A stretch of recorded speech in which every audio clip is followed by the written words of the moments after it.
On today's episode, your 2022 Tough Mudder Endurance Series season preview with Tough Mudder President Kyle McLaughlin and Director of Product Chris Maltbie. This is the world's toughest podcast.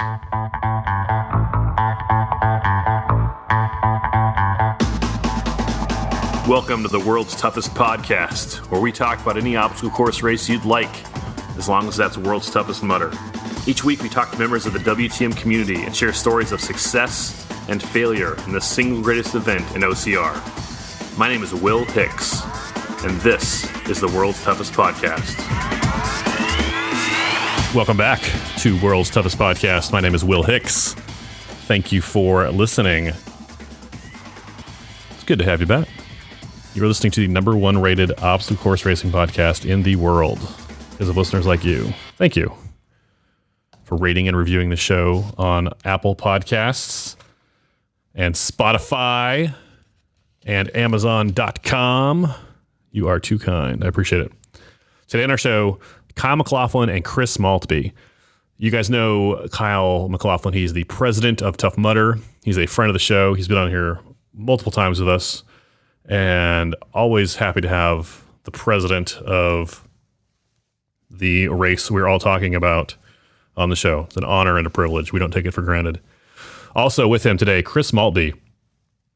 Chris has been in and around the Tough Mudder scene for years, and as an employee and as an athlete at World's Toughest, he even ran 90 miles one year.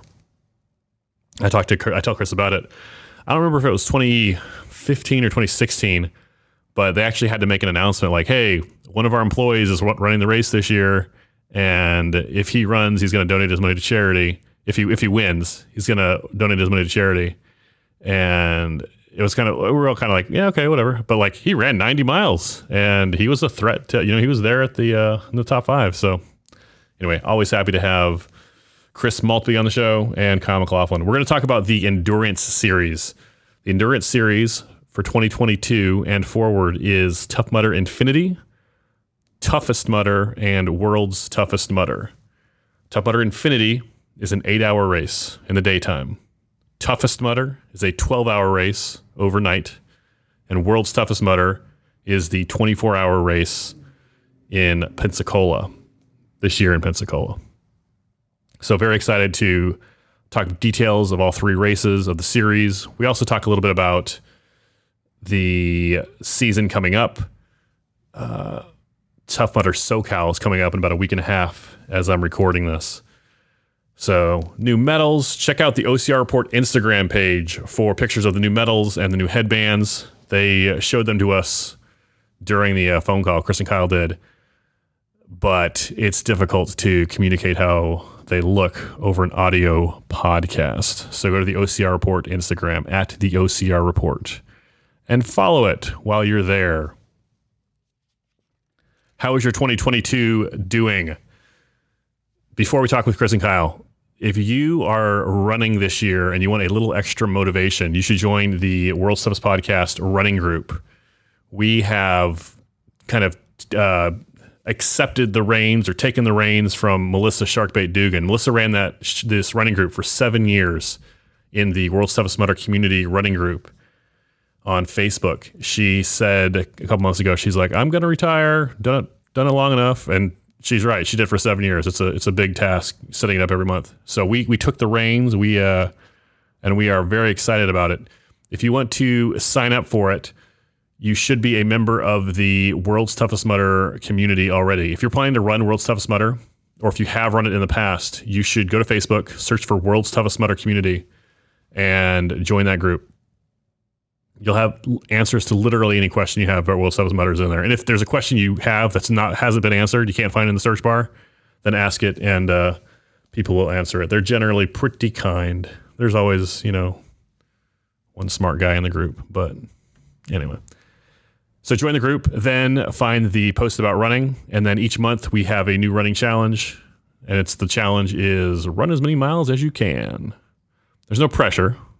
It's kind of like positive peer pressure. You open the app, you see, oh man, if I run 3 miles, I can pass this guy. But if I run 3.5 miles, I can pass that guy too. So I should run 3.5 today. It's that kind of thing. Low pressure. No one's judging you or criticizing you.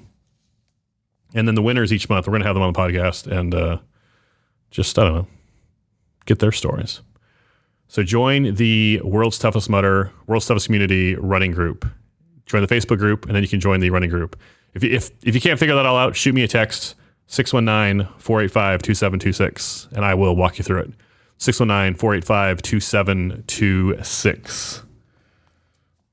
Also, before we talk with Chris and Kyle, let's read some iTunes reviews. 5 stars. 5 stars. 5 stars. 5 stars. 5 stars. 5 stars. 5 stars. 5 stars. No reviews today. Go to Apple Podcasts, open the Purple Podcast app, search for World's Toughest Podcast, and leave us a review. And I will read it on a future episode. I want to get to Kyle as quick as I can. If you have any questions about the show afterwards, shoot me a text, 619-485-2726. Or find us on Instagram at the OCR Report. Enough about me. It's time to talk with Kyle McLaughlin and Chris Maltbie. Let's go to the phones. Kyle McLaughlin and Chris Maltbie, welcome to the show. Will Hicks, 2022, and I'm now not the only person you have to talk to for Tough Mudder updates. I got a friend. Christopher Maltbie, welcome to the podcast. Thank you. Thanks for having us. Chris, before we talk with Kyle and bring him in here, you have been in Tough Mudder for a long, long time, part of the community, now an employee of Tough Mudder. Chris, tell me about your history with Tough Mudder.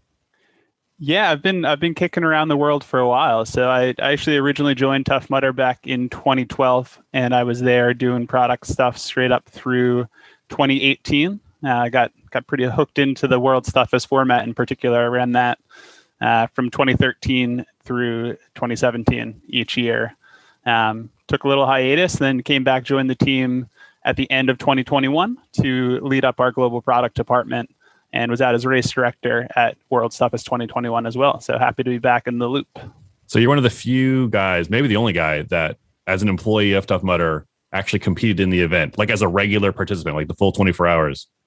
I remember one year, I don't know if it was before the race or maybe it was even at the briefing. They're like, okay, Chris Maltbie is running, guys.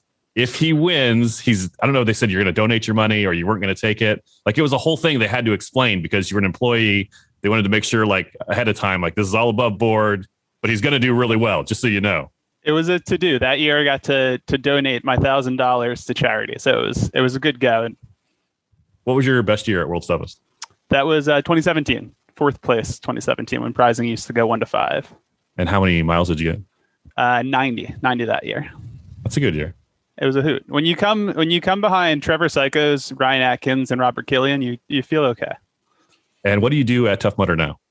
So I oversee our product department globally. So that is everything from designing new event formats, new obstacles, the way we roll out licensed markets, the whole on-site experience, sort of everything our customers, get to be a part of when they're around Tough Mudder is under my purview.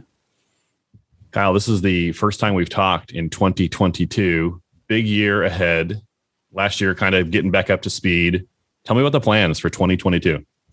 Well, we are certainly up to speed, Will, and moving fast and furious. We're launching the Tough Mudder season in 2 weeks, believe it or not. The first time probably since 2013 that we've had an event in January, which is great to see. So heading to your neck of the woods in Southern California, debut of the new Tough Mudder 10K format, which is being very well received. We did a little test of it in Florida back at the joint Spartan Tough Mudder event in December. One of the highest, customer rankings we've gotten on a new format launch and probably ever.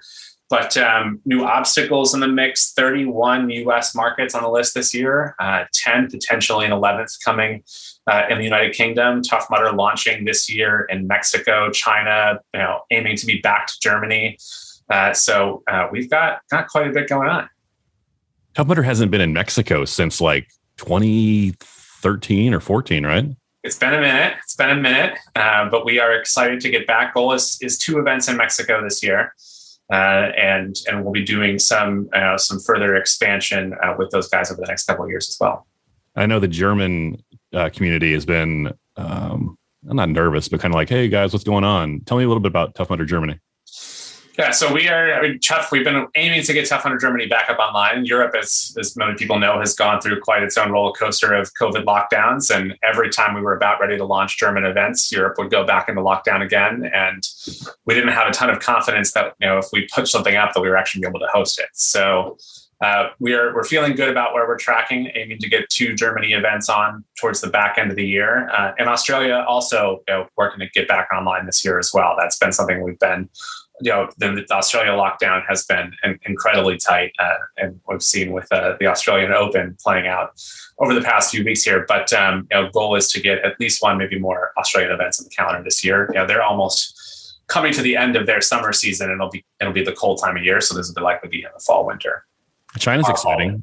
Yeah, I've heard Joe talk a lot about China and the Asian market for Spartan Race. Tell me about getting into China. So we're working on getting into China with Spartan's local partner. So we'll be operating both brands in the space. Tough Mudder, we've been working on China for a long time. We had sort of an early foray into China back in the 2015, 2016 era that ended up getting canceled because of the typhoon. And it was sort of set back to the beginning and never got off the ground again. But China, we've had a great footprint in Malaysia and Singapore, in Korea, and a number of other places, in kind of the Southeast Asian region over the past couple of years. So, China is obviously the big opportunity to go after, and a market that's really hot on obstacle course racing right now. So we're pretty excited. We're going to talk about the endurance series in a minute, but Chris, Kyle mentioned 2 weeks from now, first Tough Mudder event of 2022. You're the race director for Tough Mudder SoCal. What can people expect in SoCal?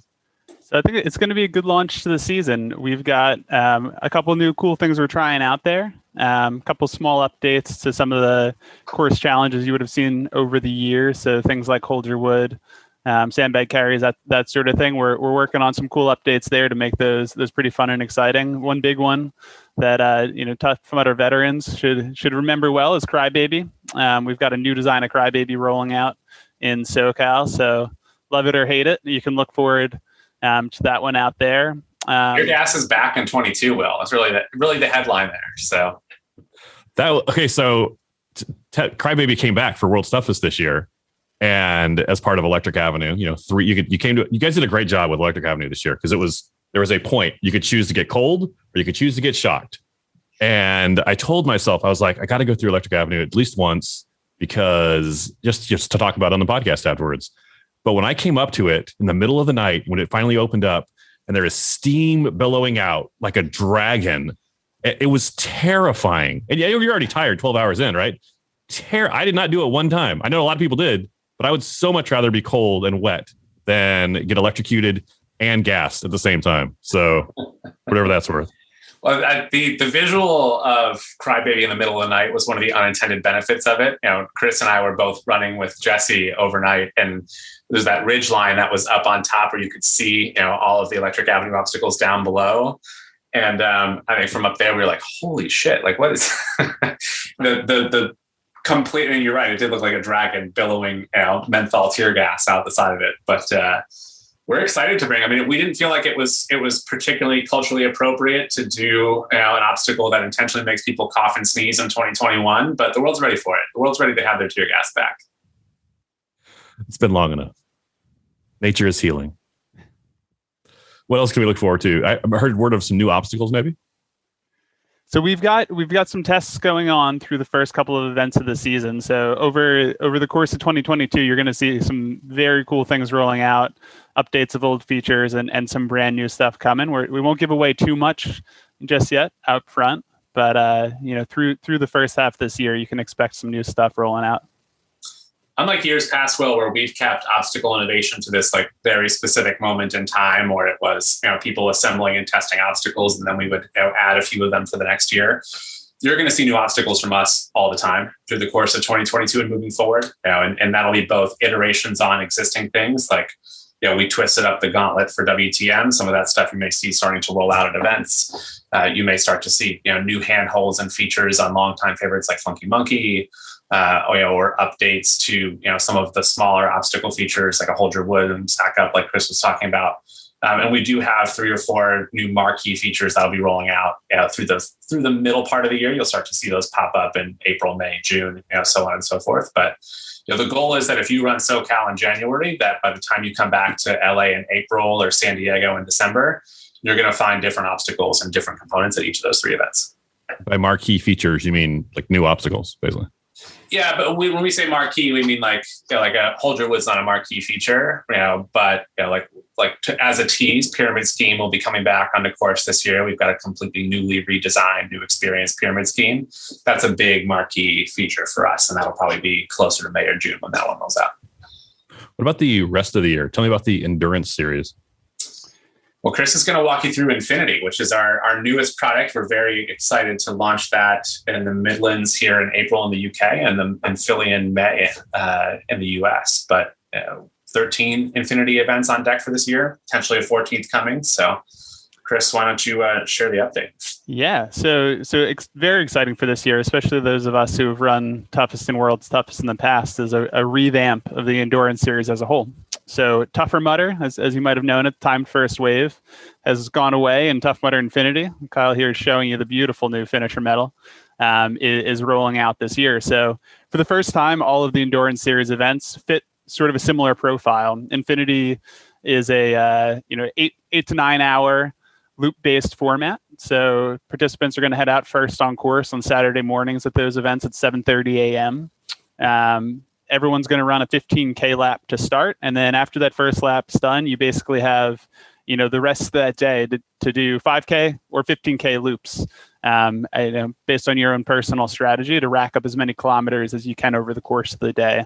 At 1:30 p.m., so 6 hours after that start line opens up, the 15K course splits are going to close up, and then you've got a couple more hours to keep starting 5K loops. 8 hours from when the start line opens, start line closes, but just like World's Toughest, you've got an extra hour to finish that last lap that you're on. So it's really a strategy game. This comes down to each individual participant and their own goals. Will, I know you know well, the teamwork component of all the Tough Mudders competitive events is something kind of special. So this whole format's set up to, have a whole bunch of Infinity participants out there with our normal 5K, 15K participants on those Saturdays working together to really put up some cool mileage while they're out there. There'll also be, a drop zone area just for those athletes. So, dedicated space for Infinity athletes to put all their nutrition, their sock changes, equipment like that. It won't be a full tent pit area like you'd have for Toughest or World's Toughest, but it'll be a little dedicated zone for them to drop their stuff and then get quick back out on course, as fast as they want to. Is that kind of like the half table like we had for Toughest? Yeah, it'll be similar to that. So you have dedicated space there, pre-allocated. You pop your stuff down, and get right back on out. And another cool thing with Infinity, just like Toughest World's Toughest, we have distance-based achievement awards at this one.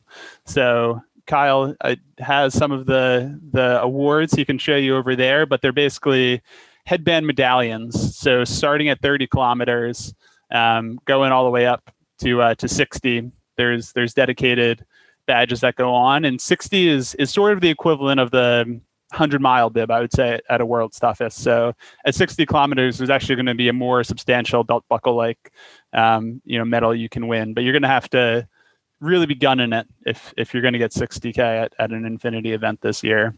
I feel like I have to constantly do the math backwards. Like how many 60 kilometers is, okay, that's 12 5Ks. So, and a 5K is 3.1, I know. So 12 times 3.1, that's not right. 18,000.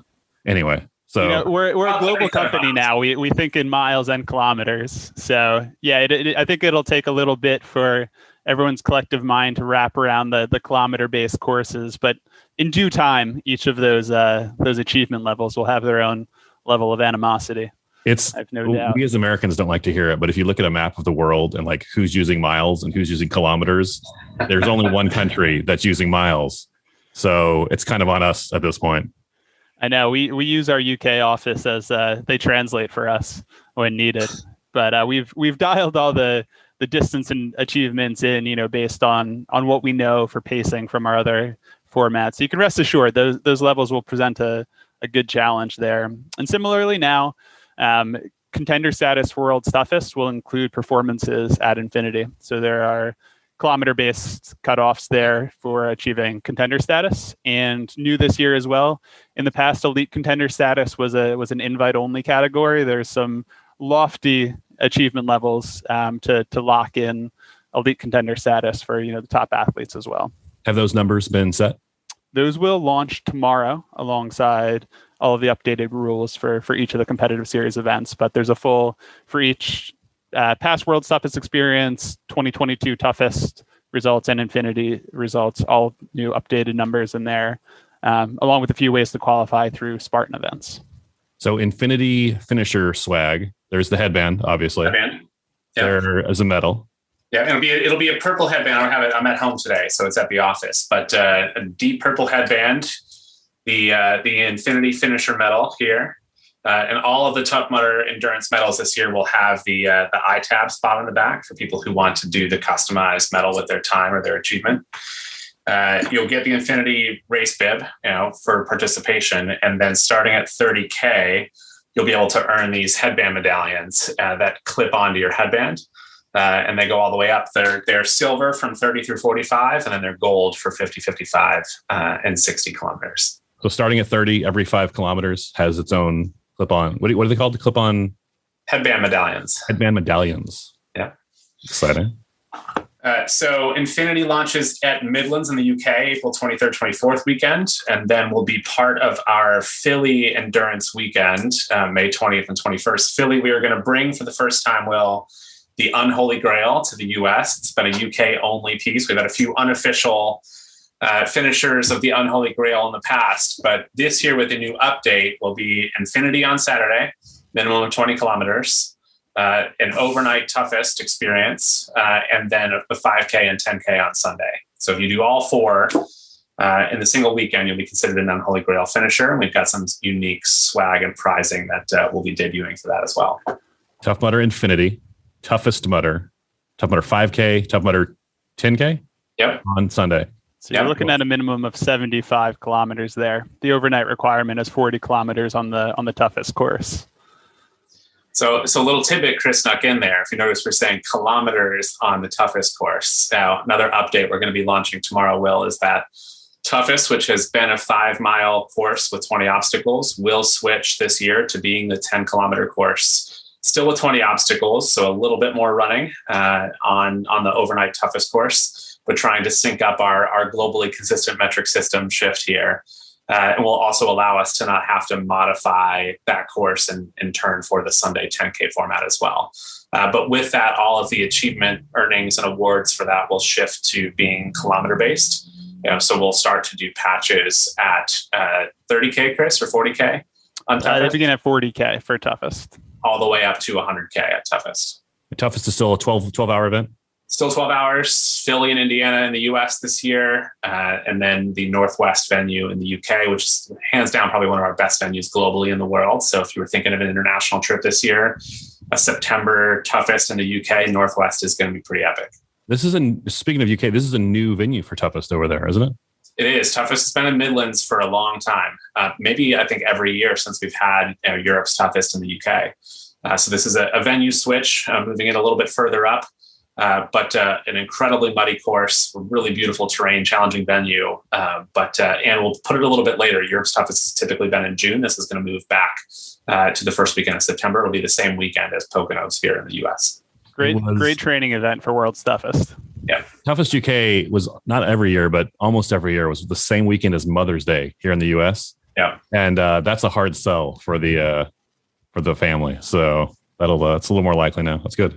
We've heard. So we've shifted it back a little bit later in the year. Chris, tell me more about toughest this year. Yeah. So toughest, as Kyle mentioned, is switching over to that 10-kilometer course with achievement levels to boot. New this year for toughest in addition, fancy finisher medal, and the kilometer based patches that we're doing For toughest, there's a small update to the team category at both toughest and world's toughest. So in the past, we've done 2-person and 4-person teams as separate relay categories.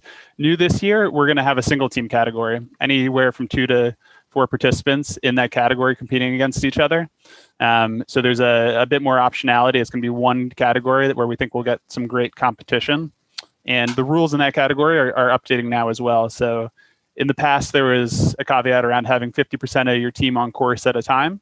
Going forward, it's a minimum of 2 people, regardless of team size at all times. So really interesting strategy there. You know, as a lot of veteran participants in that category know, smaller teams are a little bit more nimble. You lower your risk of having a dropout or anything along those lines, but you will be on course more.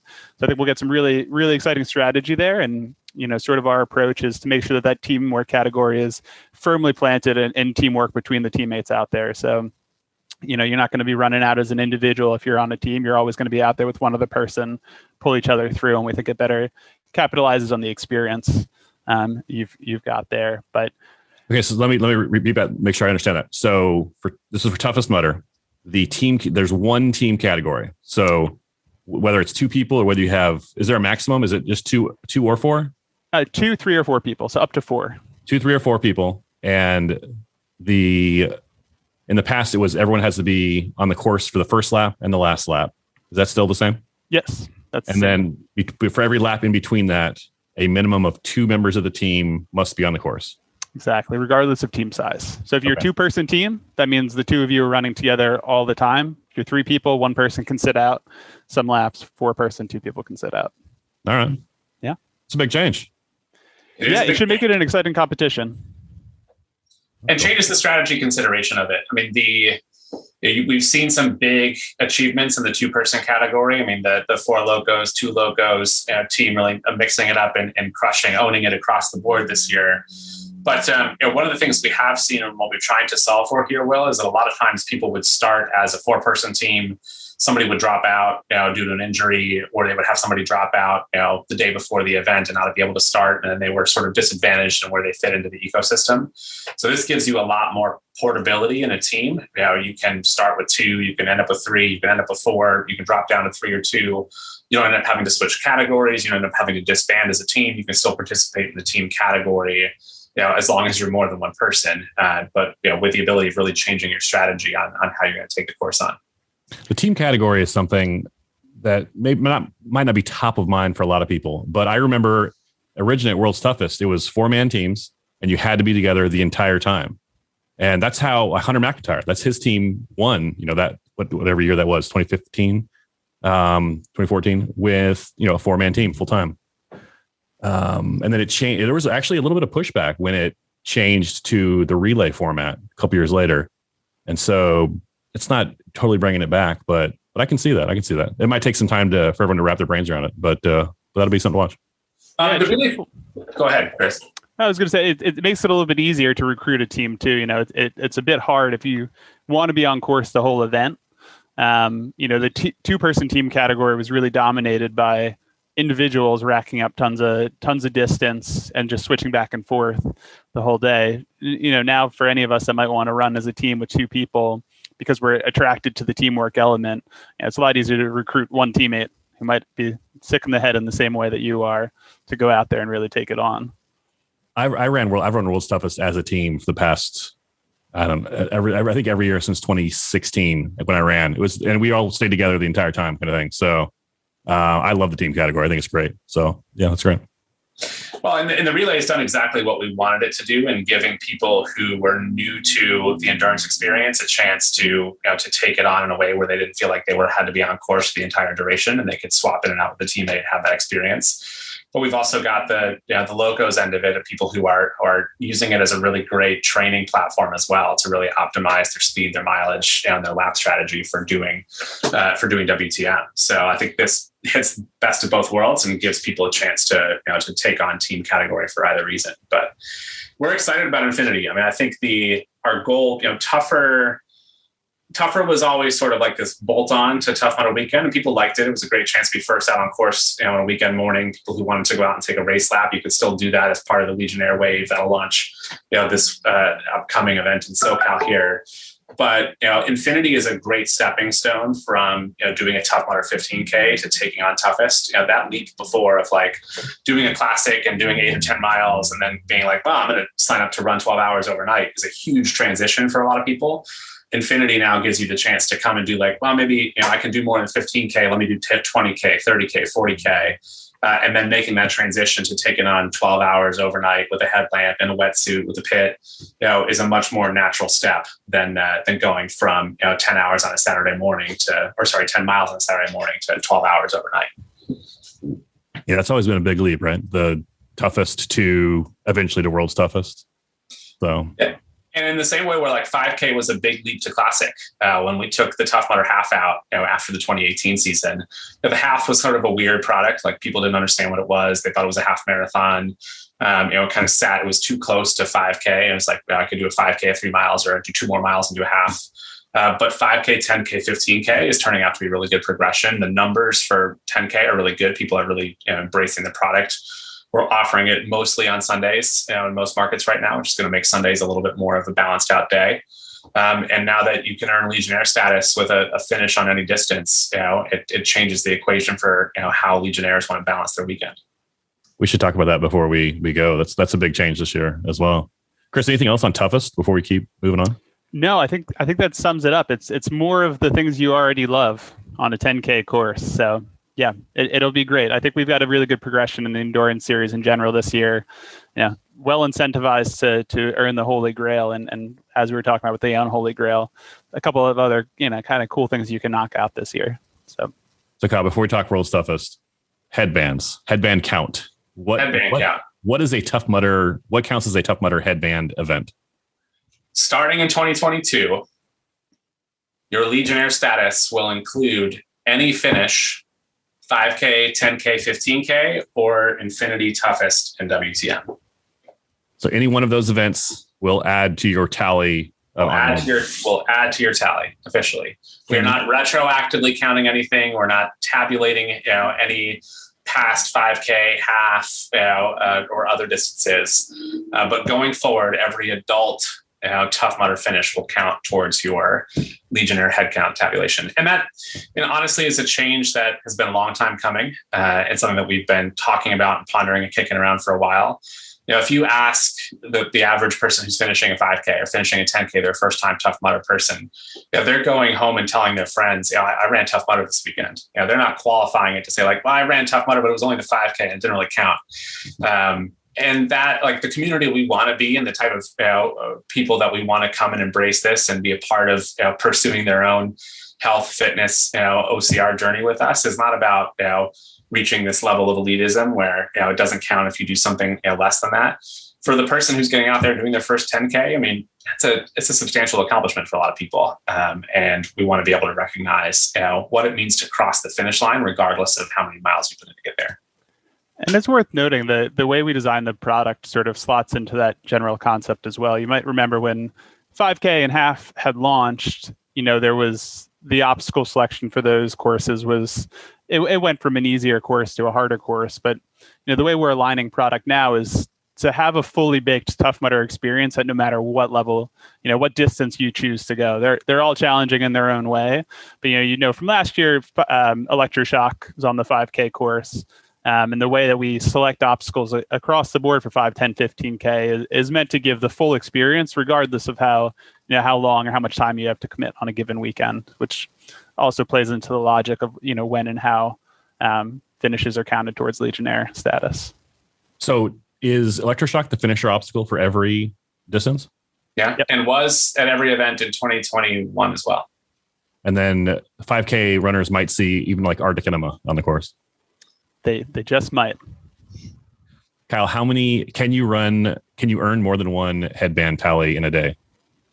You can earn one more headband tally in a day, technically. And this is the way that our system works. So I've had to clarify this a number of times to solve arguments and disputes amongst Legionnaire Facebook chains. But technically, yes, you have to be separately registered, and our system will only count one distance type per day.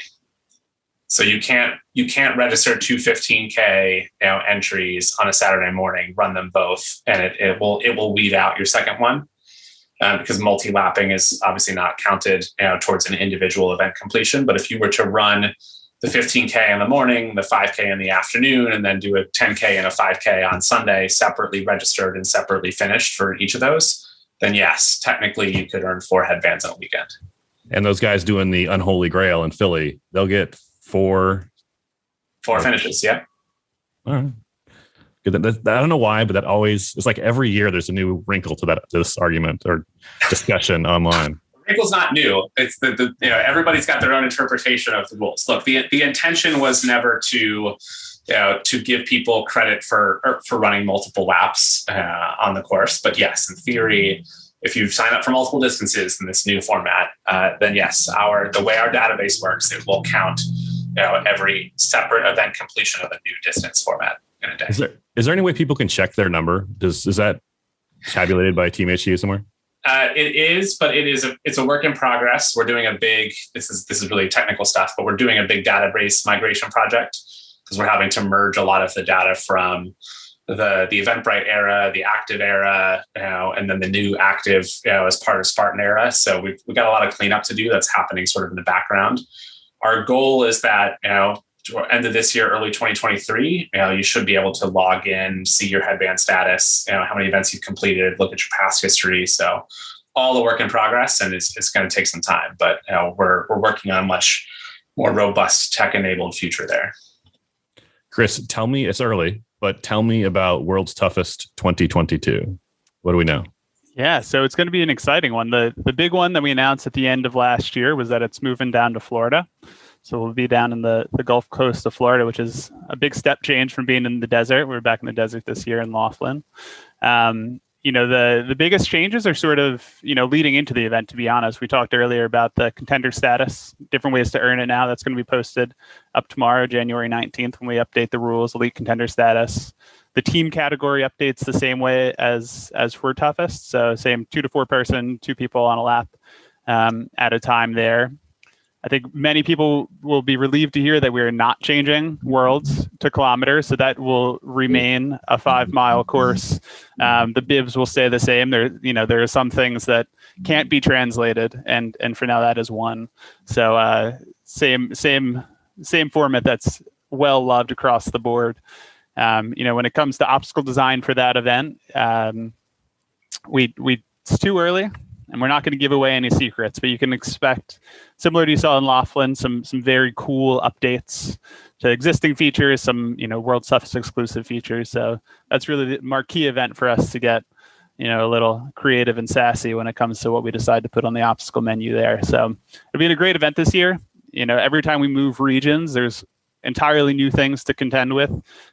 Weather, precipitation, temperature, things of that nature. So it'll be exciting to see what that brings.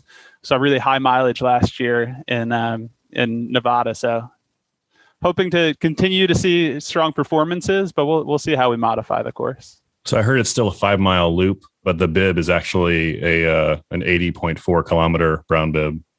Don't see dissent within the community. This is okay. So I have a theory. I have a theory on World's Toughest Mudder. 2014. Giant windstorm. 4 years later, 2018, giant ice storm. 2022, 4 years later, question mark. Hurricane? I don't want to speak it and make it happen. Yeah, let's not put things out into the universe. It would be our luck. I mean, we seem to attract all the finest weather at Tough Mudder, so we'll take whatever is dished our way. But we'll have more on this in the next couple of weeks. But we are also in the process of developing an official adaptive program, which we talked about a little bit at the brunch this year, and that'll be something not only for WTM but also for regular Tough Mudder weekends as well. So new categories, ways of participation, obstacle modifications, things across the road to recognize the already incredible achievements that are happening amongst our adaptive athlete community. So we'll have more on that in late February, early March. That was kind of inspired by your experience on course with Jesse Strawham, right? In fairness, it's been something we've been working on for some time, but it only further solidified our commitment to it. And it was not just me. Chris was out there with me. Jonathan and Garrett from our team got a chance to be a part of that as well. Jesse's been working with us as members of our team, Sarah Fox and others, on helping to build this out and design this. So we're pretty excited about what we got in the works.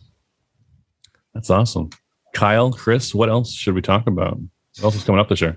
I mean, that's enough. We packed a lot into that 30-minute podcast, Will, but we've got a lot going on this year. Keep your eyes open. We're marching towards January's a big ticket sales month for us. Prices go up on the 31st. So if you haven't grabbed your tickets or your passes yet for this year, now's the time to do so. We are starting to sell out a lot of early morning waves and a lot of the bigger, more popular events. So don't delay. It's time to plot your calendar. We've got some big venue announcements and releases coming in the next couple of days. New England in particular, which I think a lot of people will be excited about. I returned back to a ski mountain venue, which we haven't been at New England for some time here. So, and San Diego announcement coming in the next few weeks back for your neck of the woods as well. Christopher Maltbie, any last thoughts? No, join us out in SoCal. It's getting cold up here on the East Coast, so it's a good time to take a little trip and get an early season event. Kyle McLaughlin, Chris Maltbie, thanks much. Thanks, guys. Thank you.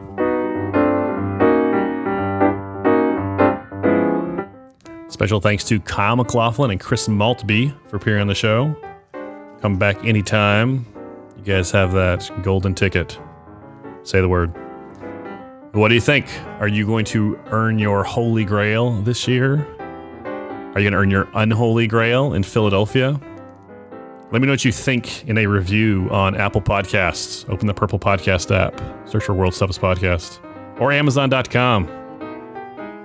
Shoot me a text, 619-485-2726. Follow us on Instagram at The OCR Report. Find us on YouTube.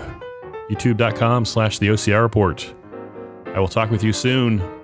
Go spend time with someone you love.